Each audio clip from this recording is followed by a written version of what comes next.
I took a lot of inspiration from old 50s horror movies.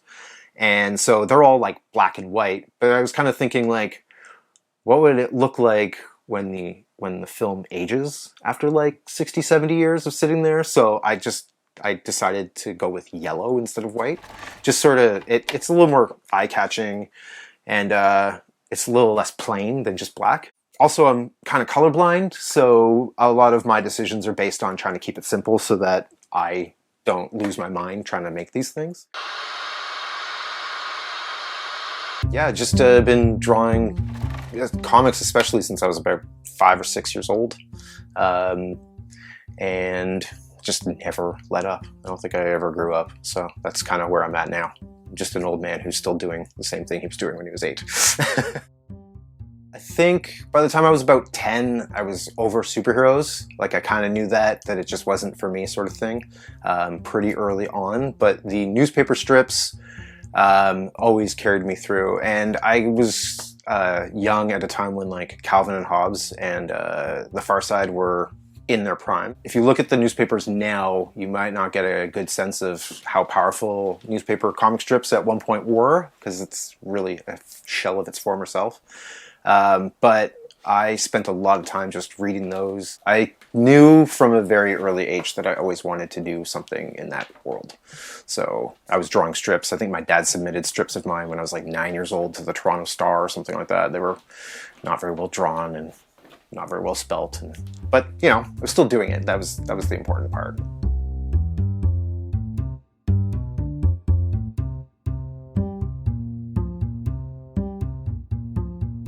I've been self-publishing comics for 20 years, something like that. The main series I've been doing these days is called Sludgy. Sludgy is a swamp monster with a heart of gold. It's kind of like Casper, the Friendly Ghost, meets like the Toxic Avenger. So it's kind of like something sweet with something just absurd on top of that. Sludgy is a swamp monster trying to make friends and fill its cup by being around others, but people are terrified of a sludge monster, and it usually ends very poorly for the people involved. But Sludgy is just looking for good times and trying to help clean up the environment and find love. They're all standalone issues, so you don't have to like read one to get to the next to understand them. It's just, you can jump in wherever you want. And for me, that was really important because as a kid, I'd read comics and then I'd get to the end and be like, well, nothing happened. I have to read the next issue to understand what's happening. Like, you had to spend all of your money as a kid to like piece together this story that probably wasn't even well written to begin with, whereas you just want it all in one shot. So part of my mandate was you can just get in wherever you want.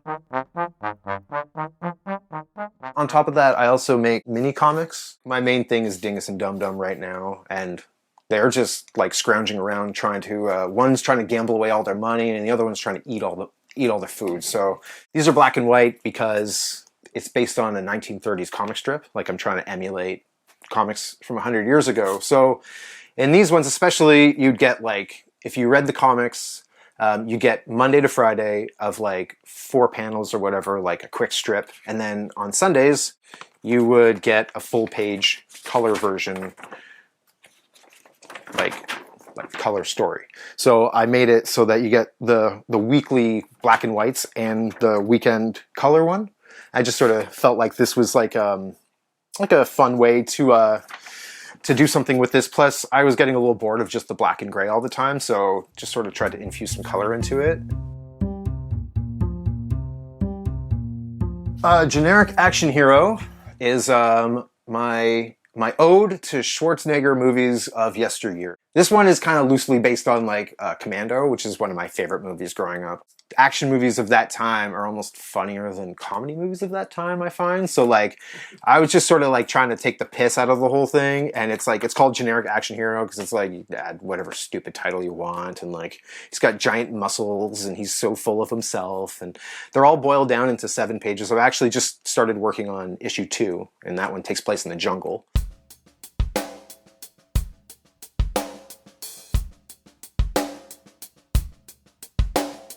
Sludgy has probably been one of the more successful things I've done. But then we do shows all the time, like where we're selling shirts and stuff like that. And then like my one-off pieces, they seem to resonate with a lot of people too. So like t-shirts, I find I get a much better reception And I guess because, you know, everyone needs a shirt, not everyone reads comics, so it's like it's easier to understand. It's definitely the most successful endeavor that we have in terms of art. Most of that is pushed on by my wife. She saw that I have all this work and I'm doing all this stuff, but like it's not really being seen anywhere. She learned how to screen print, and we started our business called My Moving Parts.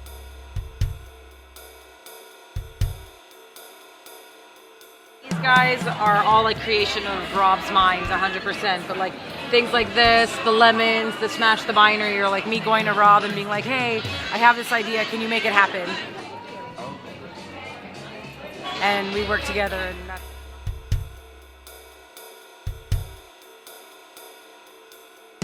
In terms of the monetization, like, you know, I do some freelance work. I still work with some bands and some record labels and stuff like that, breweries, but it's never steady. You know, sometimes it'll come all at once and then there won't be anything for like a month or two.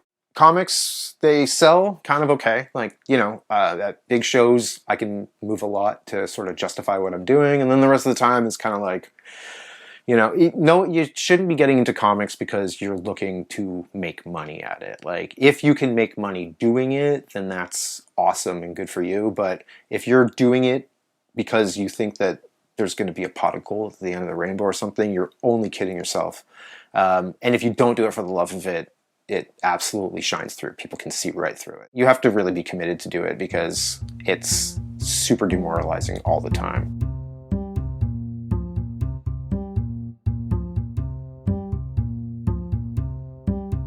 I can't give up the comics. It's like a sickness almost.